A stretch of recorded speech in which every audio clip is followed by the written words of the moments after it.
जय जगन्नाथ सांग मैंने आज तो मोर कंटेंट देखिकी आपण मैंने जानी पारुथिबे मु पालक पनीर रोषे करिछि। पालक पनीरटे छोटर बड़ समस्त स्वास्थ्य हितकर से मु पालक पनीर किपरि अल्प तेल मसला तैयारी हो पार से भाविली और रोषे कली आपण मानक सेयार करुछि।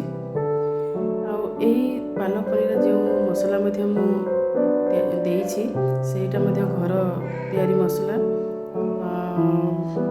धनिया गुंड तेजपत्र डालचीनी गोलमरीच और इलायची गुंड को मुझे आपण मैंने मसला को घरे तैयारी करतु रोषे आपण मैंने तैयारी घरे रोषे कर खातु आपको जब भल लगुच तो आप सांग मान सेयार कर दिंतु।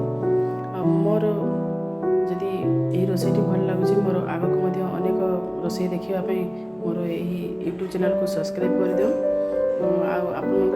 किपरि लागला मते कमेंट जणाइबे। आपण मानकर गोटे गोटे कमेंट निश्चित भाव में मते आगको जावाई उत्साहित करिवो। समस्ते सुस्थ रहंतु। धन्यवाद।